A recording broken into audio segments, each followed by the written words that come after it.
Boa noite a todos. Meu nome é Sumaia Carvalho Felício e hoje eu vou apresentar o tema Distribuição de lucros in natura.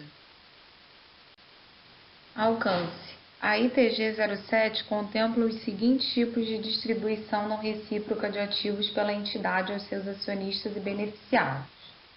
A. Distribuição de ativos não caixa, como por exemplo itens do imobilizado.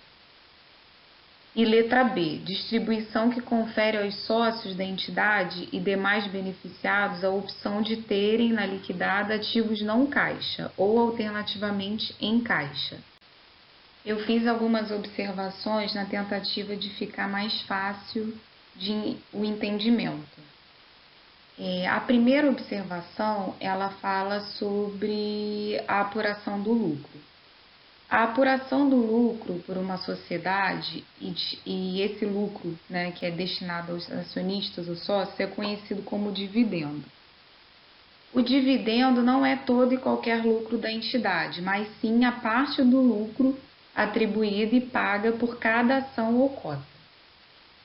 O dividendo normalmente é pago em dinheiro, mas o estatuto ou contrato social da entidade pode prever a possibilidade de pagamento por meio de ativo não caixa, que também é chamado de distribuição de lucros in natura.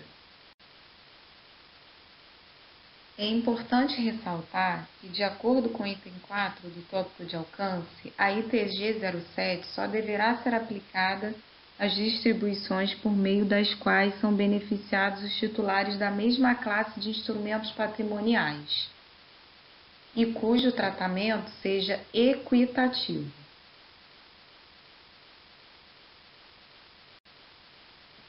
Da não aplicação da ITG 07. A ITG 07 não é aplicável em 3 situações. A primeira delas é quando a distribuição de ativo não caixa seja atualmente controlado pela mesma entidade ou entidades envolvidas antes e após a distribuição. Essa exclusão é aplicável às demonstrações separadas, individuais e consolidadas da entidade que procede à distribuição. Em segundo lugar, a ITG 07 também não é aplicável quando um ativo não caixa é atualmente controlado pelas mesmas entidades envolvidas antes e após a distribuição.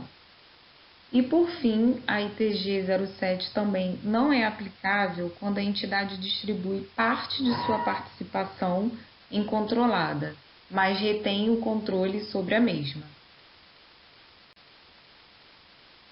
A ITG 07 estabelece apenas o tratamento contábil a ser dispensado por entidade que procede à distribuição de ativos não caixa. Esta interpretação não contempla o tratamento contábil a ser observado pelos beneficiados com essa distribuição. Quando a entidade declarar a distribuição de dividendos e tiver a obrigação de distribuir ativos para os beneficiados com tal ato, é necessário que a entidade reconheça um passivo para fazer face ao dividendo declarado. A partir disso, surgem as seguintes questões. Quando reconhecer o dividendo a ser pago?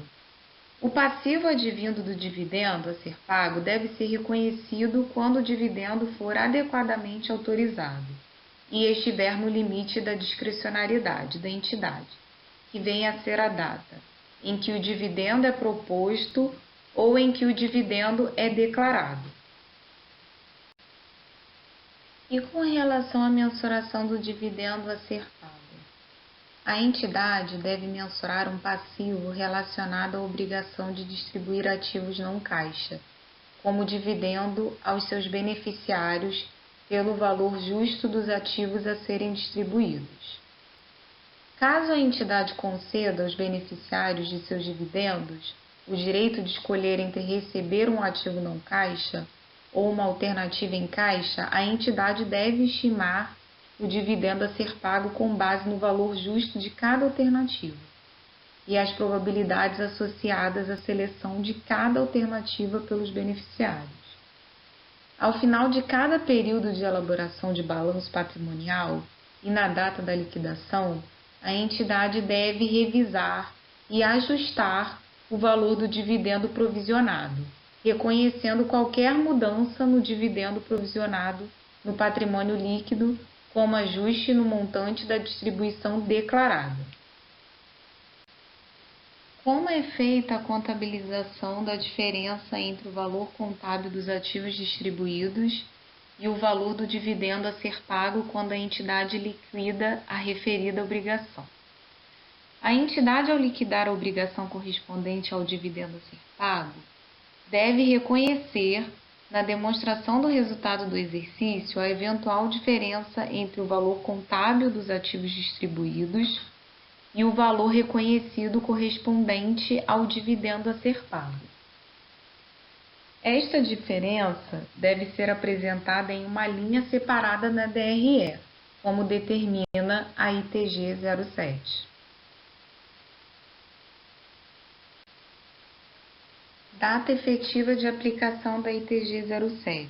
A entidade deve aplicar esta interpretação de forma prospectiva, conforme determinação dos órgãos reguladores. A aplicação retrospectiva da ITG 07 não é permitida. Além disso, deve ser divulgada a data a partir da qual esta interpretação passará a ser aplicada.